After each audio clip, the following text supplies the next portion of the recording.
Yeah, I looked at the film, watched it and just saw, about 3/4 of good football. And we know that we have to finish with consistency. And we know that it's got to continue to show up, particularly in those critical moments. And just, really cleaning up things in our kicking game. It was not a great day for us in terms of just the placement and our field goals, and all those things. So something that we just talked about as a group, and finishing with the ball right there. We're trying to get ourselves in a better advantageous field goal there at the end.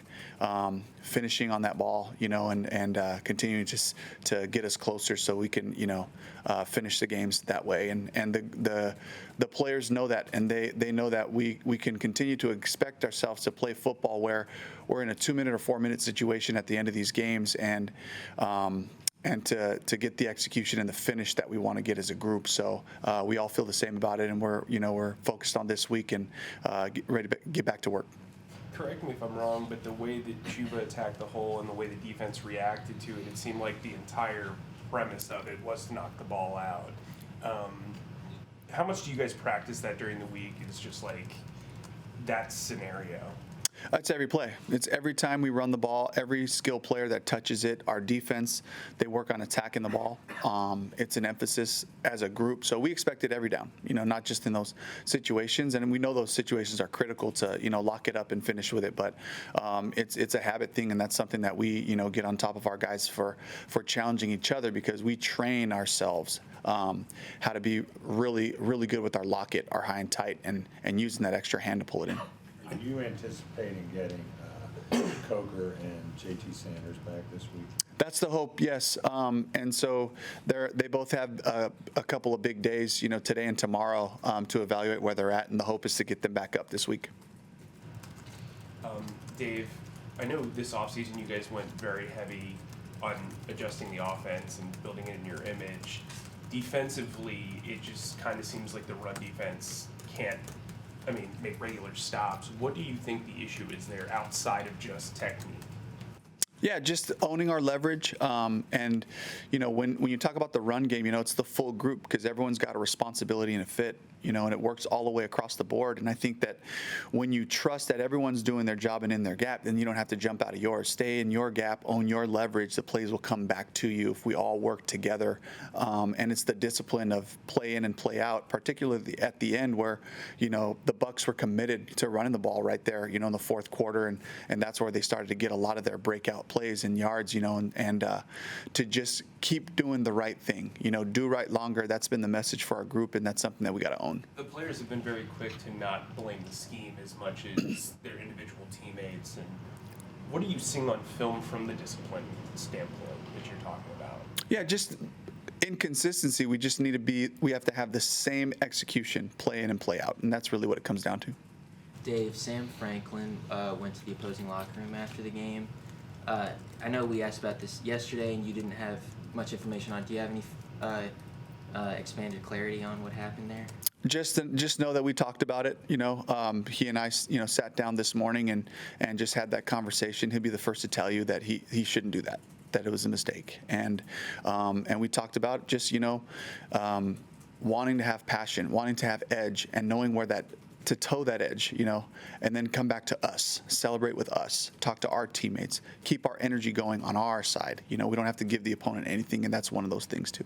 They don't seem to use all the official explanation for why they called Thielen out of bounds or not possession at the end. Yeah. On that catch, one of the things was the number of camera angles. I know. Is that something the stadium controls, or is that something you guys are looking into? Or No, I'm not really, sure on all that. I just know from an officiating standpoint, if they call it incomplete and they don't have conclusive evidence to flip it, it's hard, and they go with their call, and that's the decision they made in that situation, and I think if they'd have called it a touchdown, it would have resulted that way for us, where there wouldn't have been enough angles to flip it, and they would have stayed with the touchdown call there. Dave, what are you seeing from Bryce down the stretch? It's been a few games now that he's led some late important drives for the touchdown there, the toss to Thielen. What are you seeing from his confidence level in terms of late game operation? Yeah, just decisiveness and having a plan, things that we talk about through the week that come alive on game day. And they've been in these critical, situations for the last 2 weeks for sure. And then going back to the Saints game, but just operating within the system and the tools that the guys are ready for to apply given those specific third and fourth and critical types of situations. And so just a great job of taking those conversations, taking the practice reps and then applying them to, high pressure situations with don't bother him. He just plays ball, So I love just how decisive and the mechanics of all those things have been. Once you were able to go back and watch the tape as well, what did you see from what Shaw gave you, and what could you kind of provide there? Shaw took advantage of an opportunity. He made tackles. He owned his leverage for the most part. There were things that he still has to clean up. He had an opportunity on an interception, and he made it. And he came up with the ball. Really proud of that. Proud of him just taking advantage of another opportunity he had a couple weeks ago, and then Dane got a shot in there. And so I was really proud of Shaw just, really being focused in on the week and then for it to show up on game day. Tommy's had kind of a rough year with injuries and being out of the lineup, and it seemed like he really kind of broke out yesterday. What has he brought to the offense over the last couple of weeks, and where are you seeing him kind of start to kind of get on the right track? Yeah, first thing I'll say about Tommy is this is a really conscientious football player. He takes notes. He's like always he's snapping shots of our notes on the screen, just making sure he's on top of all that stuff. So it's a great thing for him. You got JT in there who sees, these guys who are just so into it. And so I would say that first and foremost, just the professionalism, the way he prepares. And then he plays hard, whether it's in the run game or the pass game, he plays the game right. He plays it full speed. He plays it physical and aggressive. And I was really happy to just see him make some plays, breaking tackles down the field, critical third downs, the scramble reaction where he and Bryce just seem to be on the same page with that. So those things have been great. So I think just those couple of things, the speed of play, and how he approaches his week. Dave, several players yesterday said something along the lines of, got to learn how to win close games. Based on your experience in Seattle and Tampa, how do you do that?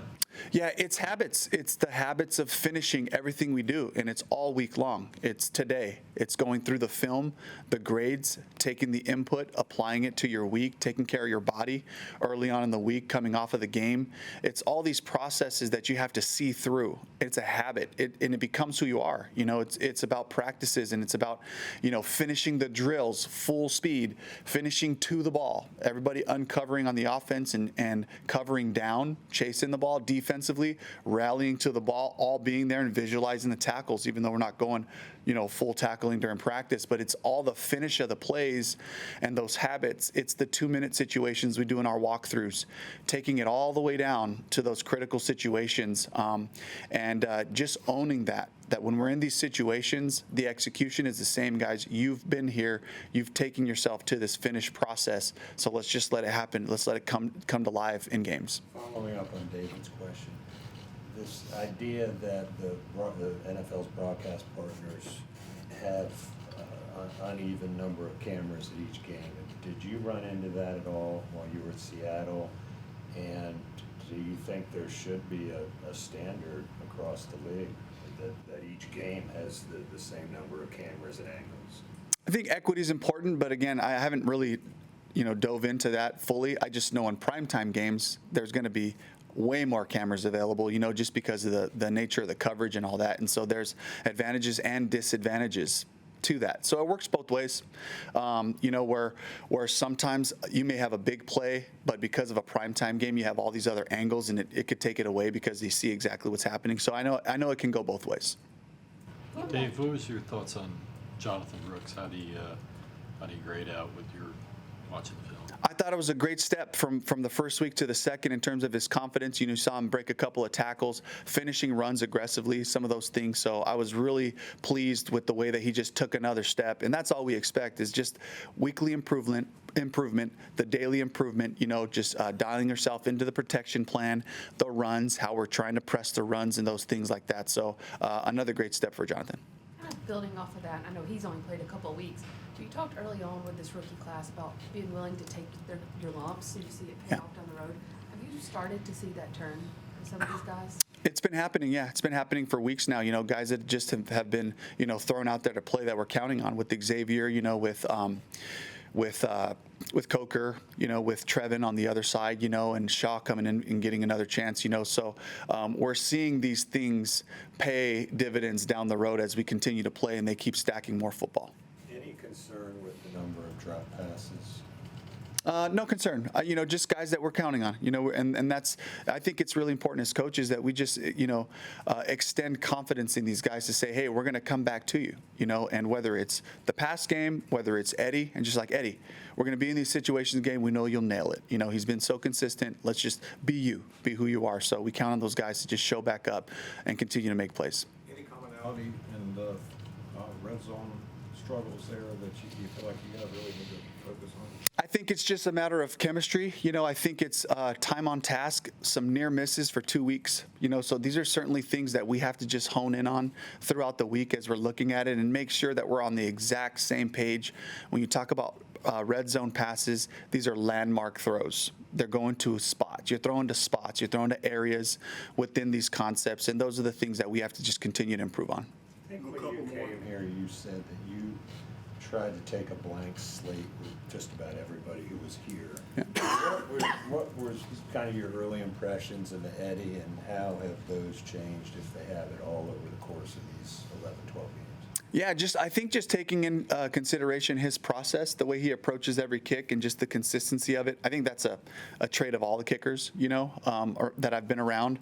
But just really appreciating that, the way he's gone about his work, and the way he's made himself available. So nothing has changed for me in that regard.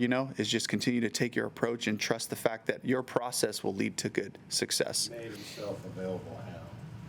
Oh, just in practice. I'm just saying, just kicking, being out there, being available. You obviously made the move to Shaw this past week. Do you anticipate any major shakeups in the lineup this week on defense? No, not right now. Is Bryce QB1? Yes. Bryce will be playing in Philly this week. Any injury updates that you know about? Something. Sullivan had a pretty significant knee injury, so there's going to be he's going to be out for a while there. Anybody else that came off of the injury report right now? And again, we talked about JT, we talked about Coker, big couple of days to evaluate them, to see where they're at, see if we can get them back out there on Wednesday running around. Nick Scott he looked great last week, so another guy that we got to take a look at. And then again, with Nick, it's a matter of, the depth chart and all that, so conversations we're going to have.